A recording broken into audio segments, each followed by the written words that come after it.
இன்னைக்கு போகி பண்டிகைடி, அதான் சூரியன் வர்றதுக்குள்ள வேப்பங்கொத்த கொல்லையில போட வந்தேன். ஏண்டி பக்கத்து கொல்லையில எதுக்குடி வேப்பங்கொத்த போட்டு வர? ஆத்தாடி, அது பக்கத்து கொல்லையா?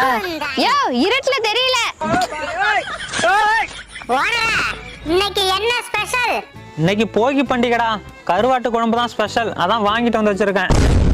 நீ ஏண்டி ஷாக் ஆகுற? அது கருவாடா, நான் மீன் காஞ்சு போய் கிடக்குன்னு தூக்கி போட்டேன்யா. அத ஏண்டி தூக்கி போட்ட? எங்களுக்கு போட வேண்டியதானே? ஓனரா, போகி பொங்கல்னா என்னையா? பழையன கழிதலும் புதியன புகுதலும். அப்புறம் என்னடா, உன் பொண்டாட்டிய கழிச்சு விட்டுடு. நல்ல ஐடியா கொடுத்தடா. நன்றி ஓனரா. ஏண்டி முறைக்கிற? இன்னைக்கு கருவாடு தான் இல்ல, அவனை தூக்கிட்டு வா, கழிச்சு விட்டுருவான். சரியா? சாம்பார்